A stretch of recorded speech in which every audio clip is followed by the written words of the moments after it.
오늘 아침 6시 예배에 드리는 하나님의 말씀은 역대하 5장 1절부터 14절 말씀입니다.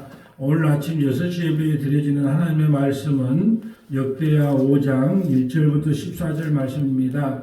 우리 1, 2절만 합독합니다. 솔로몬이 여호와의 전을 위하여 만든 모든 일을 마친지라. 이에 솔로몬이 그의 아버지 다윗이 드린 은과 금과 모든 기구를 가져다가 하나님의 전곳에 두었더라. 이에 솔로몬이 여호와의 언약궤를 다윗성 곧 시온에부터 메어 올라오게 하여 이스라엘 장로들과 모든 지파의 모두들이 곧 이스라엘 자손의 족장들을 다 예루살렘에 소집하니. 아멘. 오늘은 역대하 5장 1절부터 14절 말씀으로 성전에 가득한 영광이라는 제목으로 말씀을 전합니다. 성전에 가득한 영광. 주제 구절은 14절입니다. 14절에 별표를 치시면 됩니다. 제사장들이 그 그룹으로 말미암아 능히 서서 섬기지 못하였으니 이는 여호와의 영광이 하나님의 전에 가득하였더라.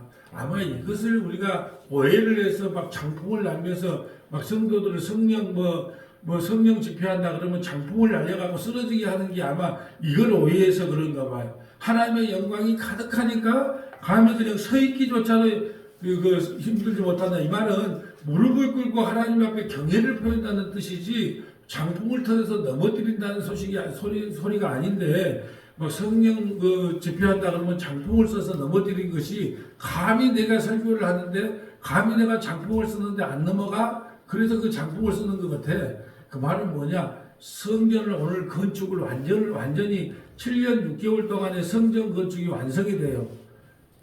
한국은 몇 년? 13년.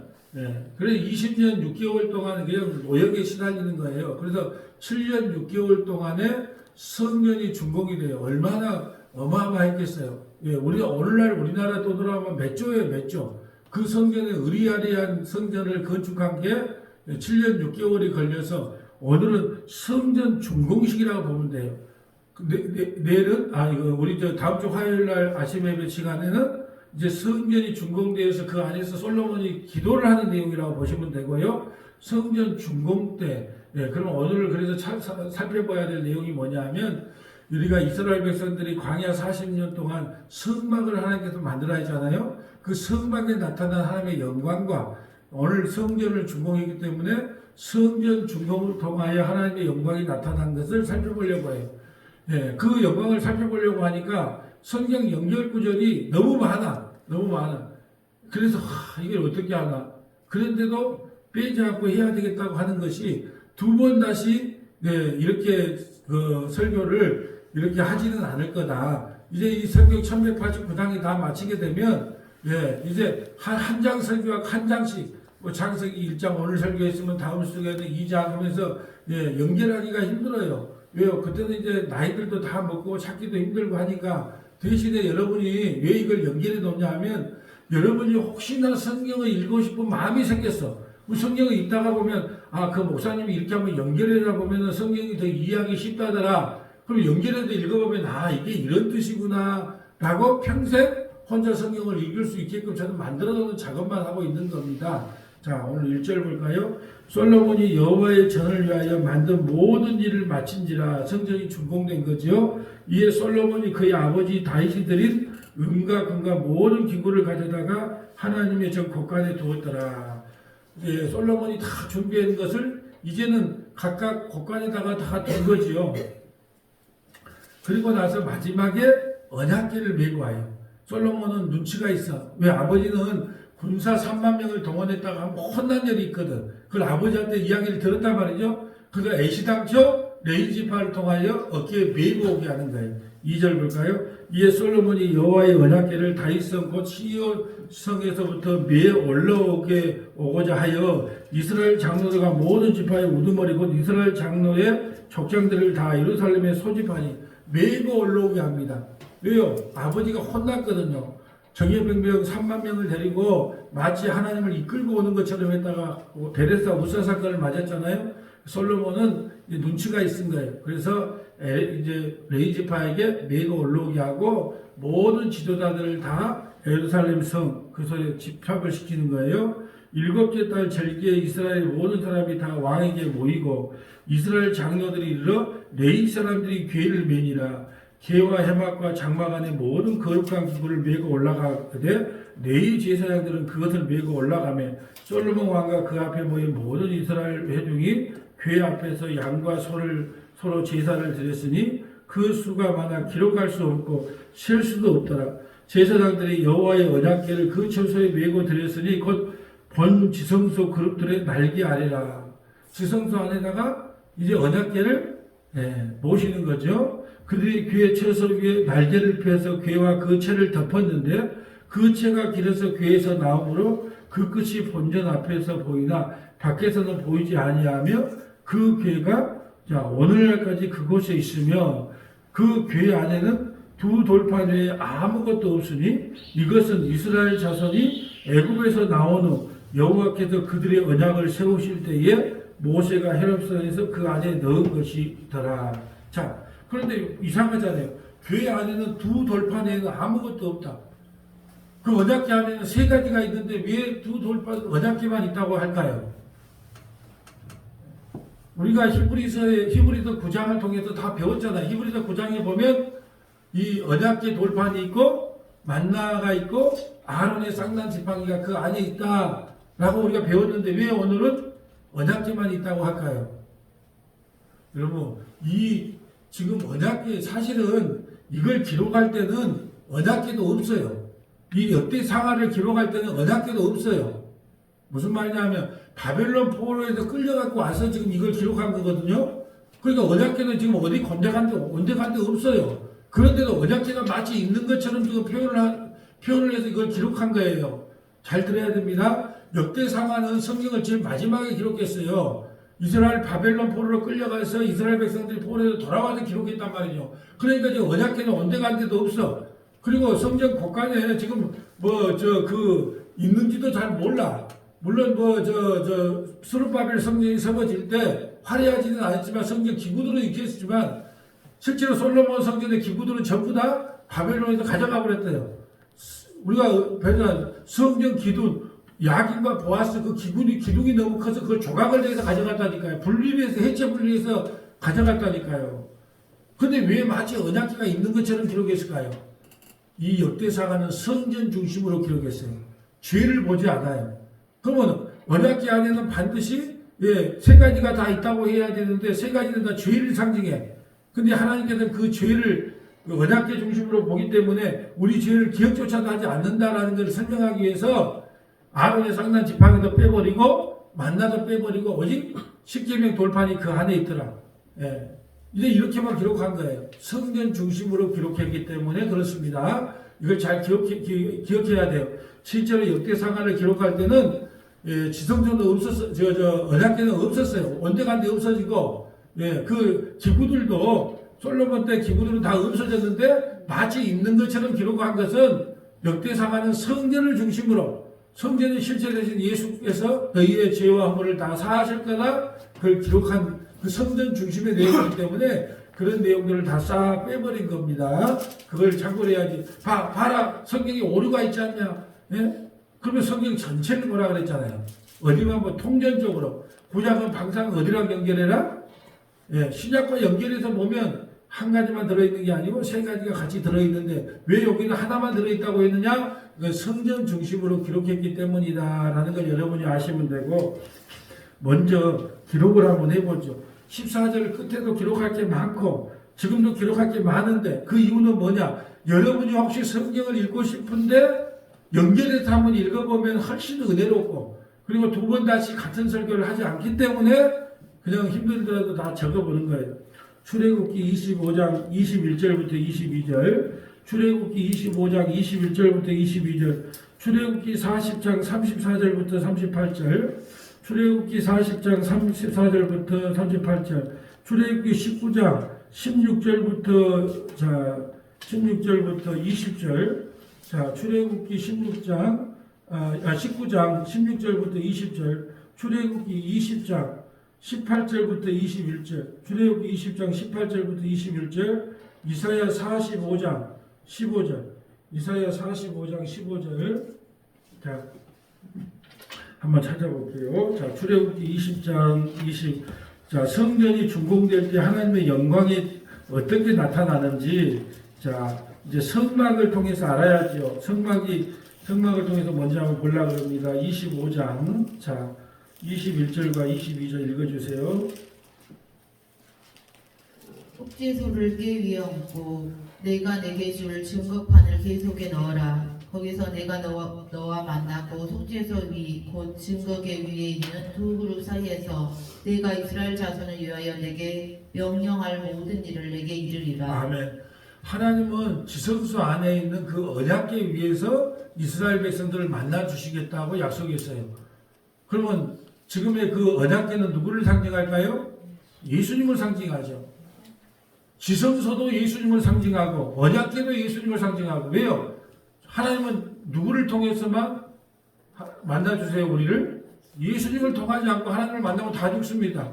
예수 그리스도를 통하여서만 만나준다는 것이 내가 그곳에서만 이야기하겠다. 예수 믿지 않는 사람은 하나님 안 만나줘요. 예수 그리스도를 통하여만 하나님을 만날 수가 있다. 그래서 우리가 기도도 누구 이름으로? 예수님의 이름으로. 예배도 누구의 이름으로? 예수님의 이름으로 예배를 드리고.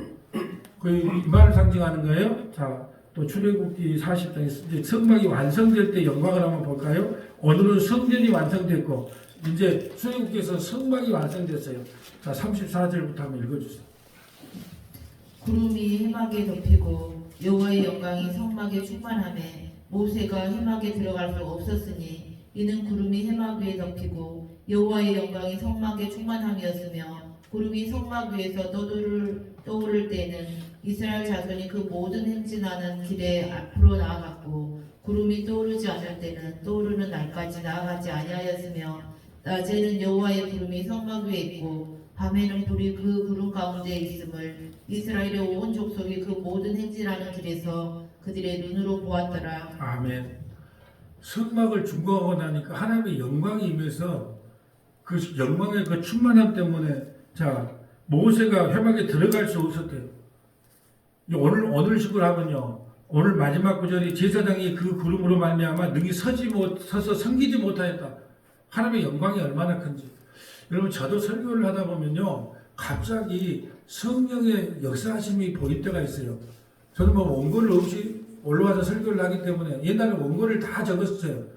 할렐루야 주일예배에 참석하신 여러분을 환영하고 사랑하고 축복합니다. 할 분도 그 원고까지도 전부 처음부터 끝까지 다 적었는데 네, 장점은 뭐냐? 왔다 갔다 하지 않는 게 장점인데 최고의 큰 단점은 뭐였냐?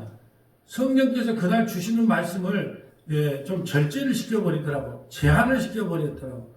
그 원고를 가지고 설교를 하니까. 근데 원고 없이 설교를 하니까 어느 날에 갑자기 그냥 하나님께서 뜻하지도 못한 말씀을 선포하기도 하고요. 그냥 내 스스로 성령의 기름 부음과 충만함이 느껴질 때가 있어요. 예배를 드릴 때 시작하면서부터 찬양을 할 때 그 압도당하는 그걸 느껴질 때가 있다니까요. 근데 모든 예배가 그렇지는 않아요. 또 그럴 때도 있고 안 그럴 때도 있어요. 근데 안 그런다고 또 예배 인도를 안 할 수는 없잖아요. 근데 어떤 날을 보면 예배를 인도하다 보면 그 성령의 막 기름 부음과 충만함이 느껴질 때가 있단 말이죠. 예. 그러니까 우리가 예배를 통하여 하나님의 임재를 경험하는 게 중요하고 또 오늘은 불기둥과 구름기둥을 통하여 구름기둥이 움직일 때 움직이고 불기둥이 설 때 서는 거예요. 이 불기둥과 구름기둥은 오늘날 뭘 상징한다? 성령을 상징하는 성령. 우리 마음대로 신앙생활 하는 게 아니라 성령이 가는 대로 가면 돼요. 그러니까 저는 뭐든지 요즘은 뭐라 하냐면 하나님이 이끄시는 대로 예를 들어서 누가 합병을 합시다 그러면 그것도 하나님의 뜻이면 합병을 할 것이고 하나님의 뜻이 아니면 막을 것이고 아무리 좋은 사람이 온다 할지라도 저도 늘 방송국 사역도 마찬가지예요. 방송국 사역도 하나님이 허락하신 그날까지 하고 멈추면 멈추고 왜요? 성령이 이끄시는 데까지 신앙생활 하면 돼요. 억지로 할 필요가 없어요. 네, 저도 옛날에 억지로 다 해봤어요. 막 그냥 이렇게도 해보고 저렇게도 해봤어요. 네, 억지로 하면 뭔만 한다? 개고생만 해요. 억지로 하지 말고 성령께서 허락해 주시면 순종하고 나가면 되고 성령께서 막으면 수습하면 되고 그게 우리 신앙생활의 전부다라는 것이고요. 또 볼까요? 자, 출애굽기 19장 16절. 출애굽기 19장 16절. 셋째 날 아침에 우레와 번개와 빽빽한 구름이 산에 있고 나팔 소리가 매우 크게 들리니 전진 중에 있는 모든 백성이 다 떨더라. 모세가 하나님을 맞으려고 백성을 거느리고 진에서 나오매 그들이 산 기슭에서 서 있는데 시내 산의 연기가 자욱하니. 자, 우리가요 하나님의 영광을 보면 모두가 두렵고 떨려요. 근데 겁없는 사람들이 자꾸 하나님 보여주면 믿겠대. 하나님 보여주면 죽습니다. 예. 하나님 보여주면 죽어요. 하나님의 영광이 얼마나 했는지 빽빽한 구름이 하나님의 영광이 맞아 전부 다 두려워 떠는 거예요. 떠는 거예요. 자, 18절부터 좀 읽어주세요. 시내 산에 연기가 자욱하니 여호와께서 불 가운데서 거기 강림하시니라. 그 연기가 옹기 가마 연기같이 떠오르고 온 산에 크게 진동하며 나팔 소리가 점점 커질 때에 모세가 말한즉 하나님의 음성으로 대답하시더라. 여호와께서 시내산 곧 그 산 꼭대기에 강림하시고 모세를 그리로 부르시니 모세가 올라가매 여호와께서 모세에게 이르시되 내려가서 백성을 경고하라. 백성이 밀고 들어와 나 여호와에게로 와서 보려고 하다가 많이 죽을까 하노라. 아멘. 하나님을요 우리가 예수님을 통하지 않고 하나님을 보면 다 죽어요. 생명나무 옆에 갈 때 왜 화염과 두루거무 천사들을 통해서 그걸 막아놨냐? 예수의 십자가가 없이 하나님을 보는 사람들은 다 죽을 수밖에 없다는 뜻이에요. 하나님의 영광의 임재가 나타날 때 이렇다는 거죠. 그러면 오늘날 보세요. 하나님의 음성으로 대답하시느라 그러니까 또 보세요. 하나님의 음성으로 대답했다는데 나는 음성을 들었다는데 너희가 뭔 말을 하냐? 또 이렇게 말하는 사람이 있어요. 성경 전체를 봐야 된다니까요. 구약 성경을 구약으로 보면 안 되고 신약으로 반드시 연결해야 돼요. 오늘날은 뭘로 말씀할까요? 그렇죠. 히브리서 1장 1절부터 3절 이렇게 말하잖아요. 옛적에는 하나님께서 직접 말씀하시기도 하고 천사를 통해서 말씀하시고 환상을 꿈으로 오늘날 마지막 때는 뭘로? 말씀으로 기록된 하나님의 말씀으로 음성을 듣는 것이지 기도 많이 하니까 여러분 한 일주일 굶어보세요. 환청이 들려요. 내려가라 동쪽으로 가라 왼쪽으로 가라 짜장면 먹으라 환청이 들리는 거예요. 그걸 하나님의 음성을 들었다 그런다는 거예요. 그렇게 성경을 구약으로 읽으면 안 되고 반드시 십자가를 통과한 걸로 성경을 해석을 해야 된다는 거예요. 하나님의 음성을 들었다 하니까 나도 음성을 듣기 위해서 그래서 하나님의 음성 듣기 하는 사람 많아. 그러니까 하나님의 음성 듣기 훈련법. 하나님의 음성을 뭘로 들어라? 여러분도 들으려고 하지 마세요. 이 성경 말씀을 보면 하나님의 음성을 듣는 거예요 지금. 기록된 하나님의 말씀, 하나님의 음성을 듣기, 훈련받고 하나님의 음성 듣기, 책도 나오고, 뭔 하나님의 음성을 들어요. 기록된 하나님의 말씀으로 우리에게 지금 말씀하고 계시는데, 그것이 안 보이니까 자꾸 귀로 뭘 들으려고 그래요. 자, 출애굽기 20장 10절. 자, 출애굽기 20장 10절. 18절이에요. 18절이요. 곧 백성이 우레와 번개와 나팔 소리와 산의 연기를 본지라. 그들이 볼 때 떨며 멀리 서서 모세에게 이르되 당신이 우리에게 말씀하소서 우리가 들으리이다. 하나님이 우리에게 말씀하시지 말게 하소서 우리가 죽을까 하나이다. 모세가 백성에게 이르되 두려워하지 말라. 하나님이 임하심은 너희를 시험하고 너희로 경외하여 범죄하지 않게 하려 하심이니라. 백성은 멀리 서 있고 모세는 하나님이 계신 흑암으로 가까이 가니라. 아멘. 모세는 누구를 상징하냐? 중보자되신 예수님을 상징해요. 그래서 모세가 이스라엘 백성들과 중재를 하는 거예요. 오늘날은요, 우리 중보자는 누구밖에 없다? 예수님밖에 없어요. 사실 우리가 표현이 중보기도 하는데 사실 이 표현도 표현적으로 다른 거예요. 중보기도를 할 수 있는 분은 예수님밖에 없어요. 그럼 우리는 어떻게 표현하라고요? 중보자적 기도예요. 정확하게 표현하면. 근데 중보기도, 우리가 어떻게 하나님께 중보기도를 합니까? 중보기도를 할 수 있는 분은 이 모세처럼 중보를 할 수 있는 분은 하나님과 중보를 할 수 있는 모세밖에 없다니까요. 우리의 중보기도를 하신 분은 예수밖에 없어요. 우리는 중보자적, 예수님을 통하여 중보자적 기도를 할 수밖에 없는 거예요. 그것을 이제 그냥 우리 중보기도 이렇게 말하는데 정확한 표현은 뭐냐? 예수님만이 중보기도를 할 수 있는 분이고 우리는 중보자적 기도를 합니다. 그래서 제가 중보기도라는 말을 잘 안 써요. 왜? 쓰면 찝찝하니까. 그런 말 쓰면 안 돼. 그것이 바른 표현이 아닌데 라는 마음이 있기 때문에 제가 중보기도 하라고 여러분에게 지금 여기 와가지고 여러분 중보기도 합시다 그런 말을 들어본 적이 있어요? 왜 말을 안 쓰냐? 그 말이 언어적으로 틀리기 때문에 안 쓰는 거예요. 우리가 한번 중보자적 기도를 합시다. 예수님을 통하여 우리가 중보자적 기도를 합시다. 이 표현이 맞지. 중보기도는 할 수 있는 분은 우리가 어떻게 감히 하나님께 중보기도를 합니까? 중보기도를 할 수 있는 분은 우리 주님밖에 없다. 바른 표현은 뭐다?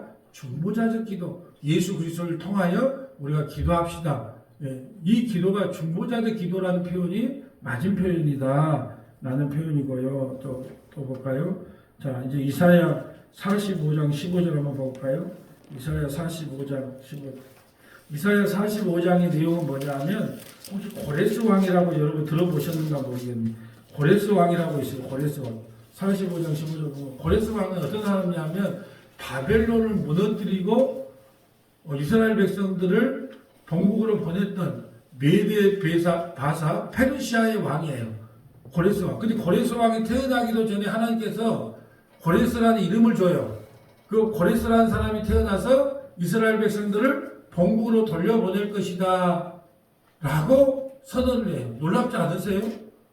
아니, 제가 태어나기도 전에 하나님께서 태어나기도 전에 한 200년 전에 태어나기도 전에 자, 문정태라는 목사가 나타나서 진짜 복음이 뭔가를 정할 것이다 라고 성경에 기록됐다고 생각해봐요.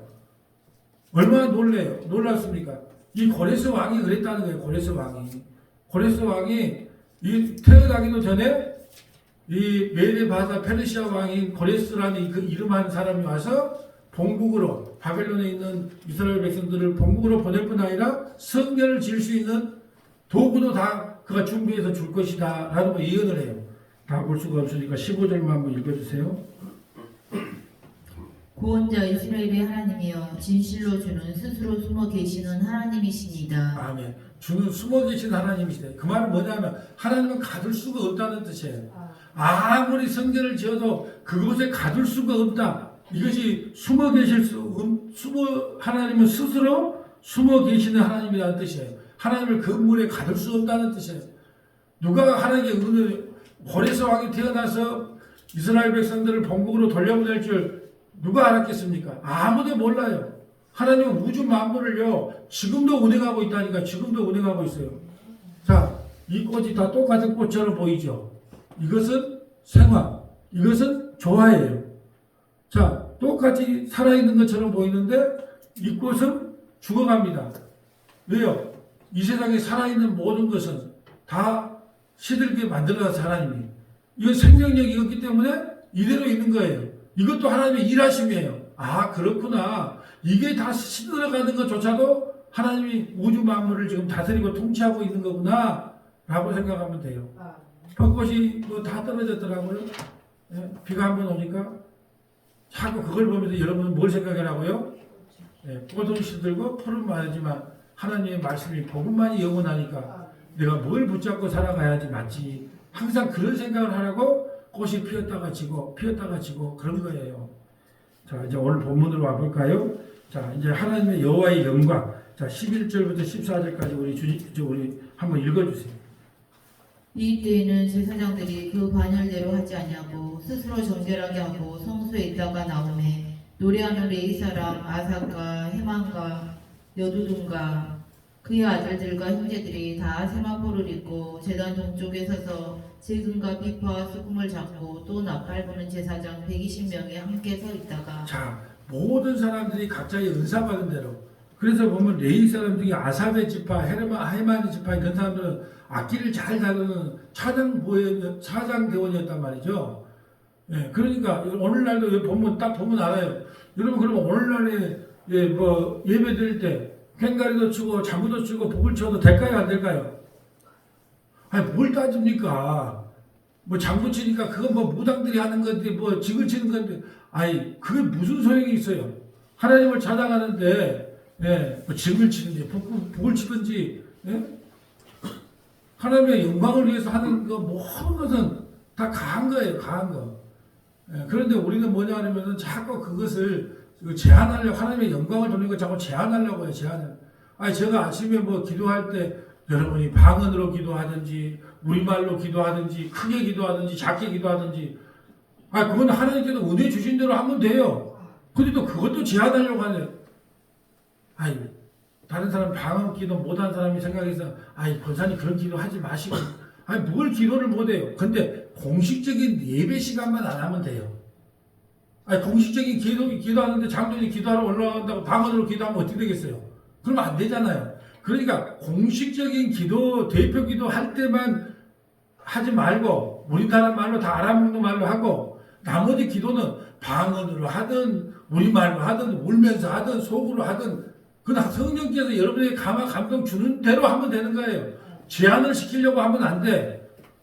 근데 자꾸 제한하려고 한단 말이에요. 예배는 제한이 아니에요.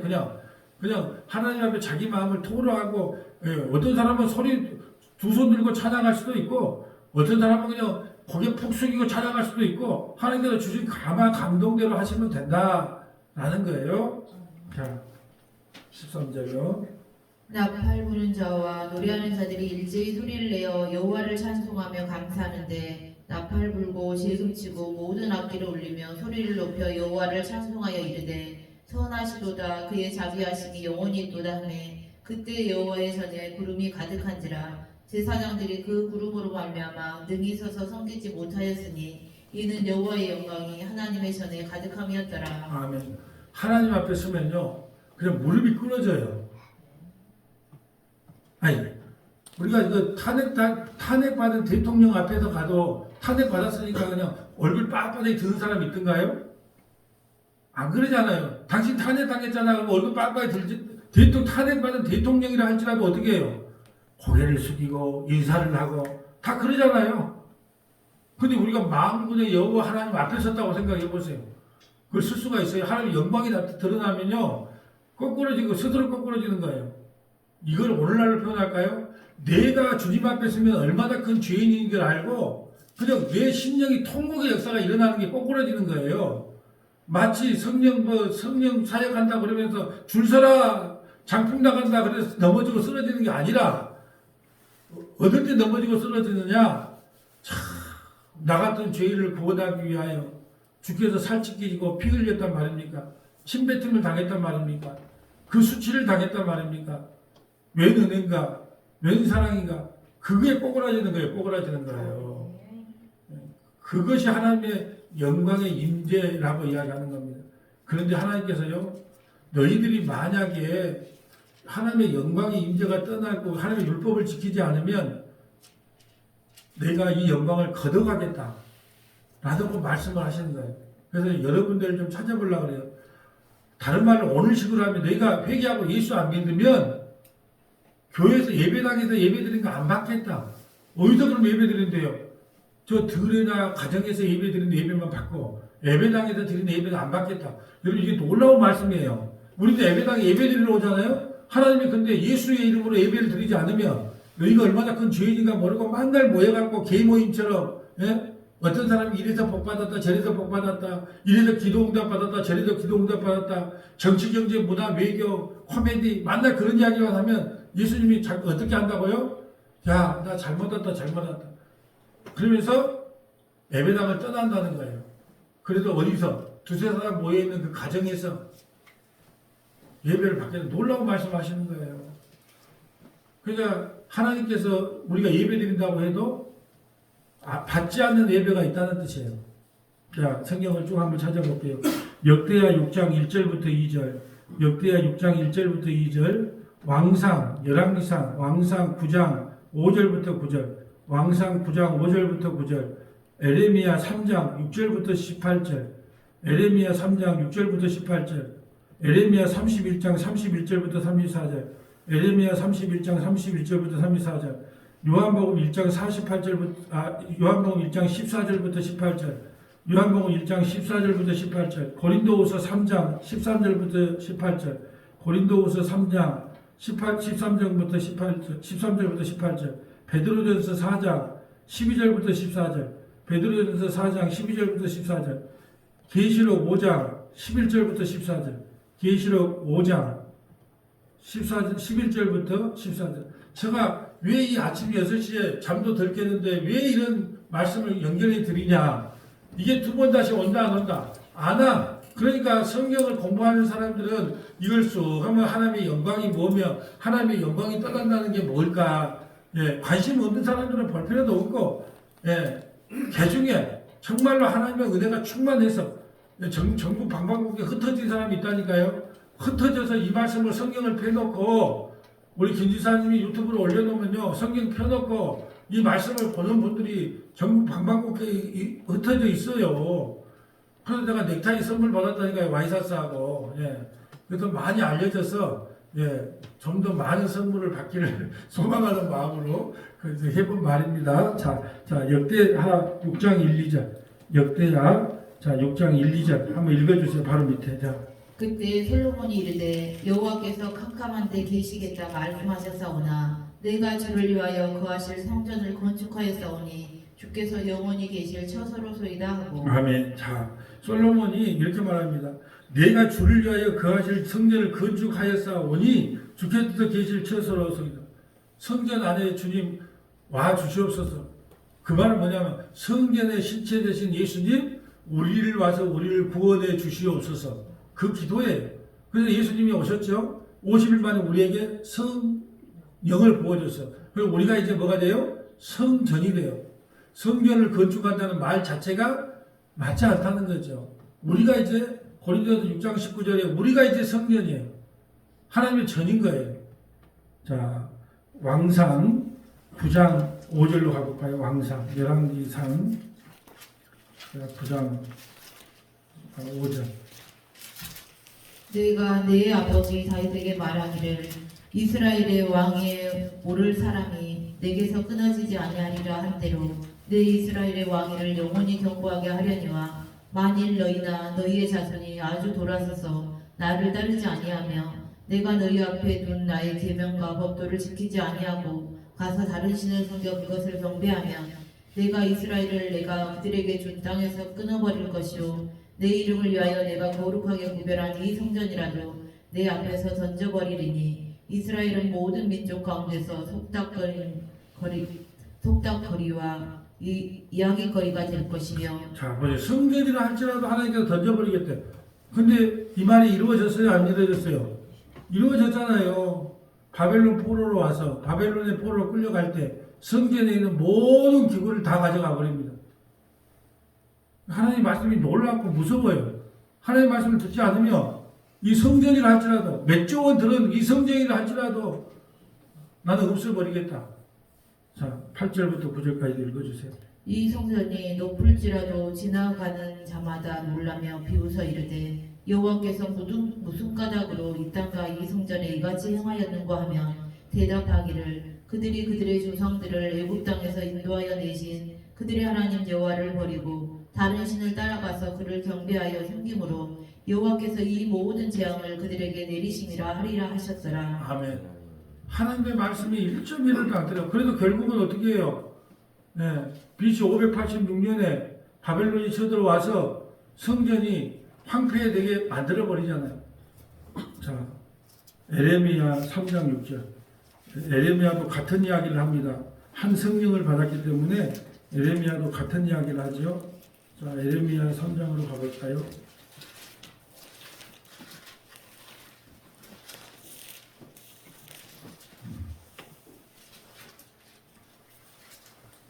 자, 에레미야 3장 읽어주세요.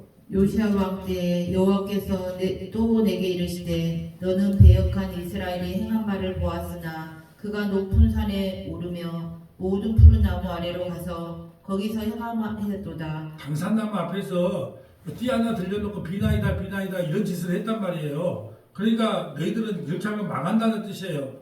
성전이 파괴되고 끌려간다는 뜻이에요. 자. 그가 이 모든 일들을 행한 후에 내가 말하기를 그가 내게로 돌아오리라 하였으나 아직도 내게로 돌아오지 아니하였고 그의 반역한 자매 유다는 그것을 보았느니라. 내게 배역한 이스라엘이 간음을 행하였으므로 내가 그를 내쫓고 그에게 이혼서까지 주었으되 그의 반역한 자매 유다가 두려워하지 아니하고 자기도 가서 행음함을 내가 보았노라. 자, 남유다가 이스라엘이 형제 이스라엘이 어떻게 해요?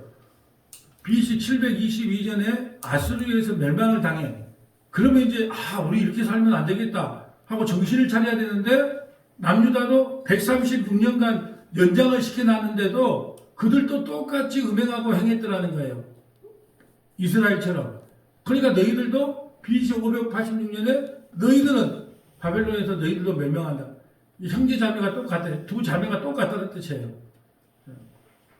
그가 돌과 나무와 더불어 행음함을 가볍게 여기고 행음하여 이 땅을 더럽혔거늘 이 모든 일이 있어도 그의 반역한 자매 유다가 진심으로 내게 돌아오지 아니하고 거짓으로 할 뿐이니라. 여호와의 말씀이니라. 여호와께서 내게 이르시되 배역한 이스라엘은 반역한 유다보다 자신이 더 의로움을 나타냈나니 너는 가서 북을 향하여 이 말을 선포하여 이르라. 여호와께서 이르시되 배역한 이스라엘아 돌아오라. 나의 노한 얼굴을 너희에게로 향하지 아니하리라. 나는 긍휼이 있는 자라. 너를 한없이 품지 아니하느니라. 여호와의 말씀이니라. 너는 오직 내 죄를 자복하라. 이는 내 하나님 여호와를 배반하고 내 길로 달려 이방인에게로 나아가 모든 푸른 나무 아래로 가서 내 목소리를 듣지 아니하였음이라. 여호와의 말씀이니라. 여호와의 말씀이니라. 배역한 자식들아 돌아오라.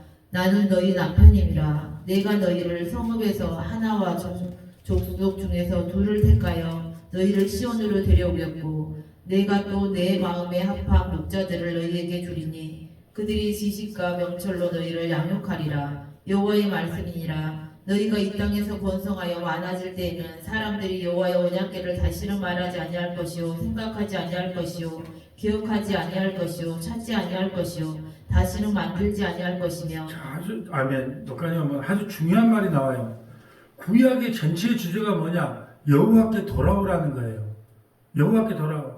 근데 스스로 돌아올 사람이 아무도 없어. 근데 또 16, 15절에 보면 내 마음에 합한 목자들을 너에게 주리라.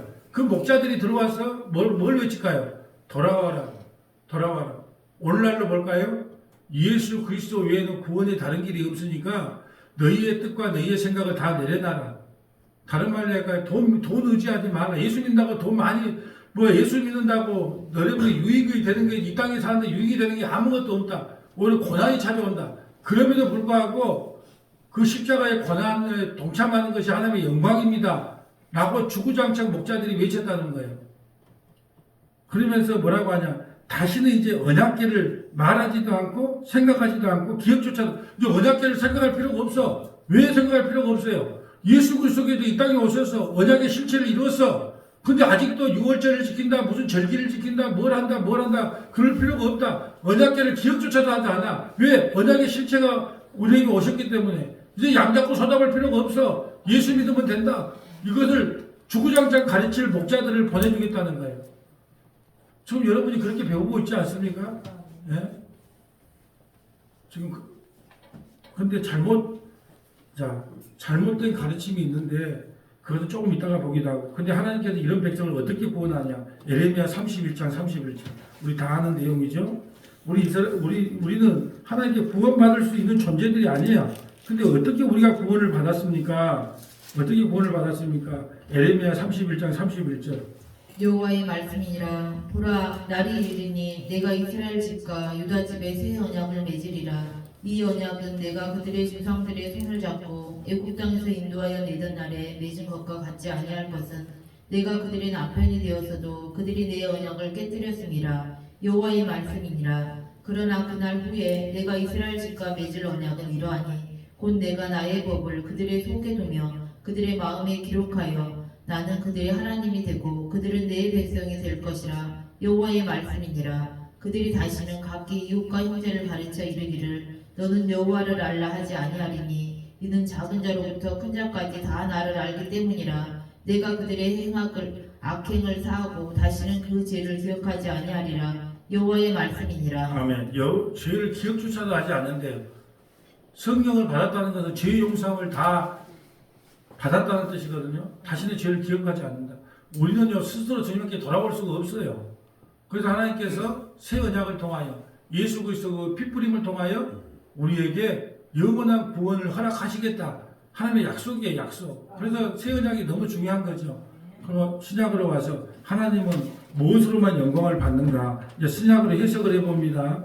요한복음 1장 14절. 이제 신학신 반드시 신학을 연결하면 하나님의 영광, 하나님은 무엇으로만 영광을 받습니까?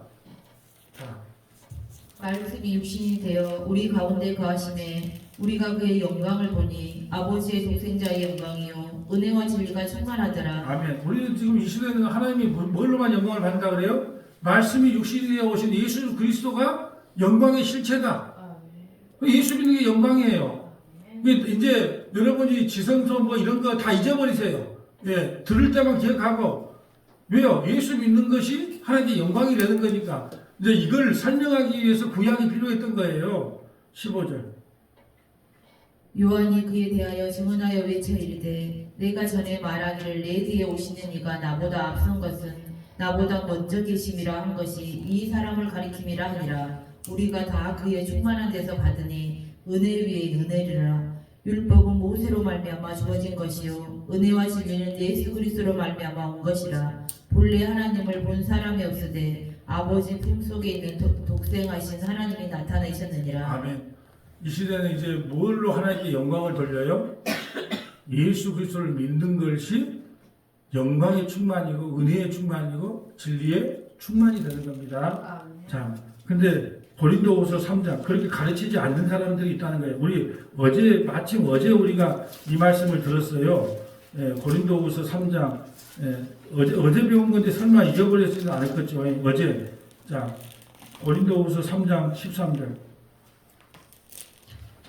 우리는 모세가 이스라엘 자손들에게 장차 없어질 것에 결국을 주목하지 못하게 하려고 수건을 그 얼굴에 쓴 것 같이 아니하노라.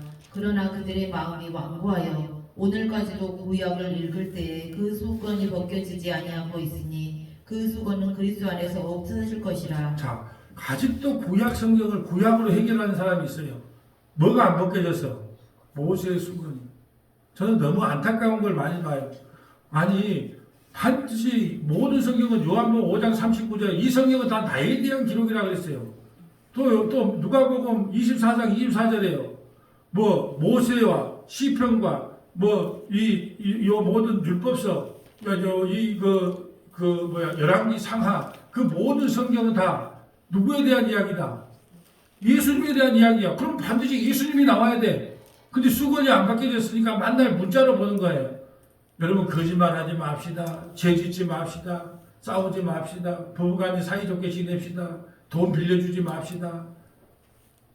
돈 빌려줄 때 이자 받지 맙시다.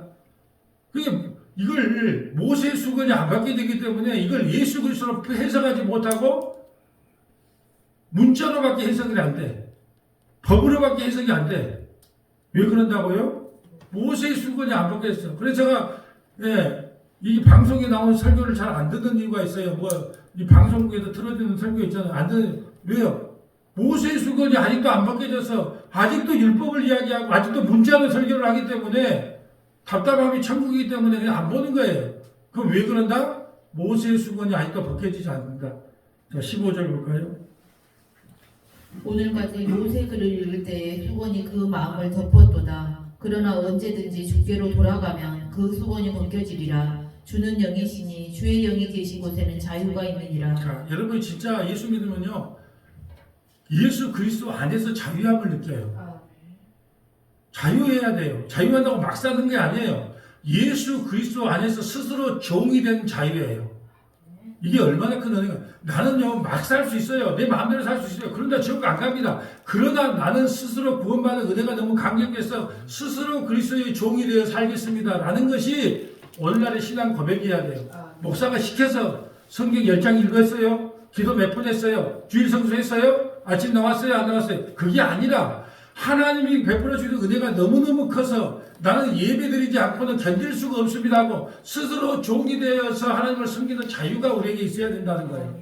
근데 이거는 오해해서 내가 막 그냥 막사라고 뭐 조장을 한 것처럼 이렇게 오해를 하는, 그는 소설책이 300페이지가 있는데 300페이지를 다 안 읽고, 한 20페이지 읽고 나서 한 말이에요.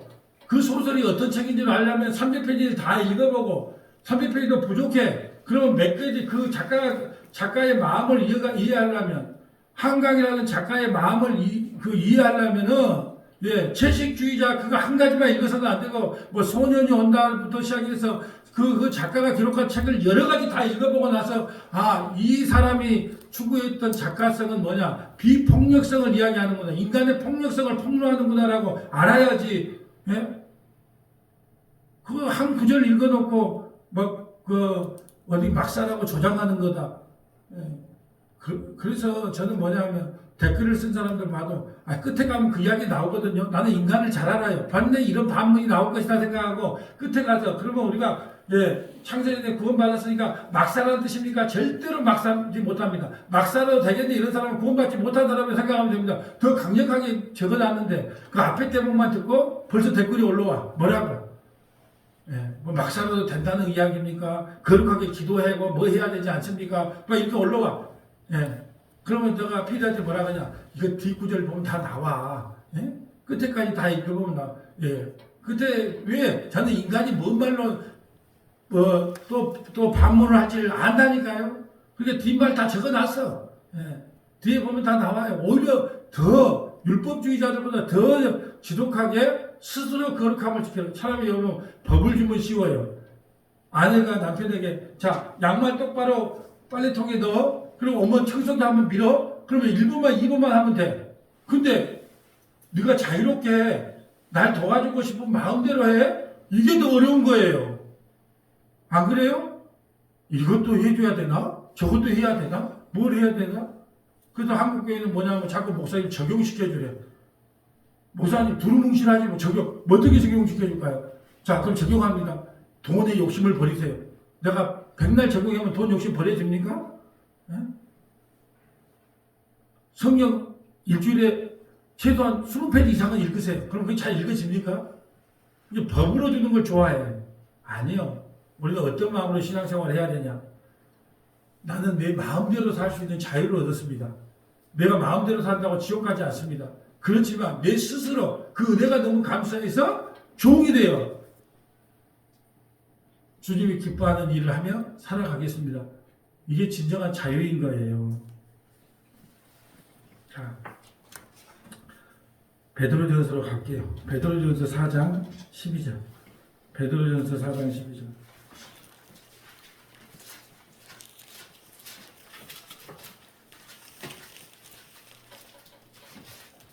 읽어주세요.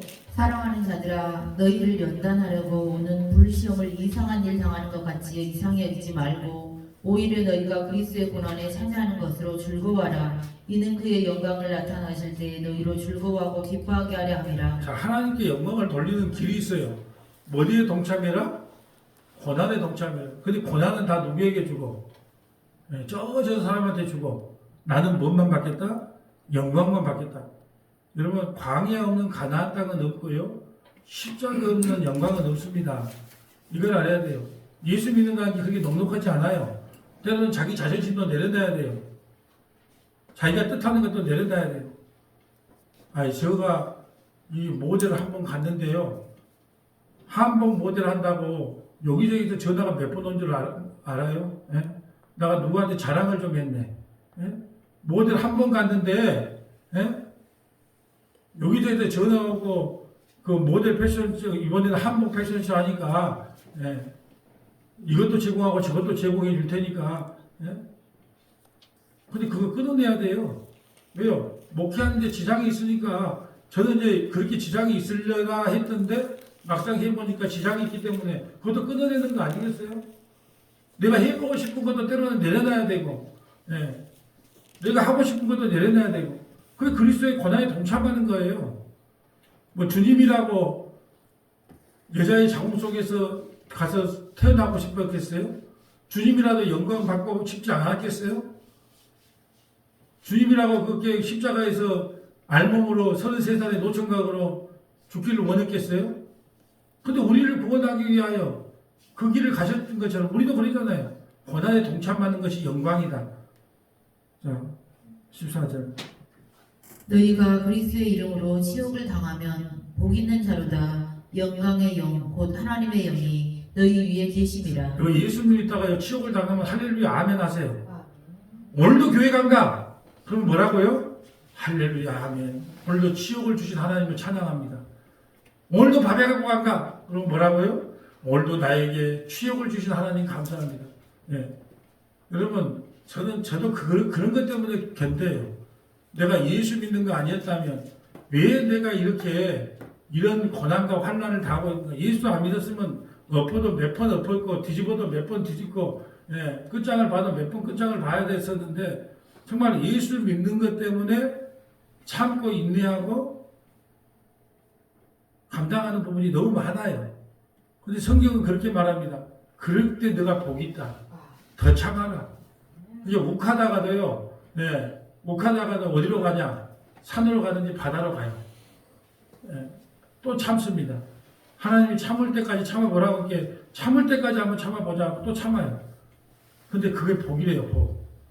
자, 15절. 다 했나요? 자, 그러면, 자, 하나만 찾아볼게요, 마지막. 계시록 5장 14절. 계시록 5장 11절. 제가 여러분 보고 집에 가서 읽어보세요. 그러면 읽을 때 안 읽는다. 네. 나 읽으신 분들을 못 봤어. 자, 계시록 5장 11절. 내가 또 보고 지름에 보좌와 생물들과 장로들을 둘러서 많은 천사의 음성이 있으니 그 수가 만만이요 천천이라. 큰 음성으로 이르되 죽임을 당하신 어린 양은 능력과 부와 지혜와 힘과 존귀와 영광과 찬송을 받으시기에 합당하도다 하더라. 아멘. 우리 예수님만이요. 보세요. 예. 죽임을 당하신 어린 양은 첫째는 뭐가 있고 능력이 있어. 무슨 능력? 우리를 죄와 사망에서 구원할 능력이 있고 두 번째는 예수님 보혜예요. 부활하는 것은 뭐냐? 우리에게 필요할 것 다 채워 주신다는 거예요. 넉넉하게는 아니더라도 여러분 뭐 굶어 죽이지 않잖아요 지금. 부활. 자, 이제 7개를 한번 씌워볼게요. 세 번째는 뭘 주시고? 예수 믿는 게 지혜예요. 자, 네 번째는 예수 믿는 게 힘이에요. 다섯 번째는 예수 믿으면 우리가 존귀한 자가 됩니다. 예수 믿으면 뭐예요? 우리가 뭘 받아요? 나중에 영광을 받아요. 예수 믿으면 또 뭐예요? 찬송을 받아요. 이 7가지로 7로 딱 맞춰놔. 완전하게. 자, 이제 말씀을 정리하려고 합니다. 여러분, 지금 이 시대에 하나님께 영광을 돌린다. 그 영광을 돌리는 길은 딱 한 가지밖에 없어요.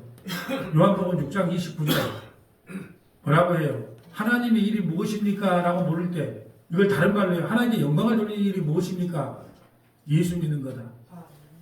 여러분 이 땅에 예수 믿는 것 때문에 여러분이 자유롭게 살 수 있고 마음대로 살 수 있어요. 이 아침에도 안 나올 수 있어요. 그렇지만 나는 마음대로 살 수 있지만 내 스스로 종이 되어서 하나님을 위해서 살아보겠노라. 마음 먹고 살아가는 저와 여러분 되시기를 주님의 이름으로 소원합니다.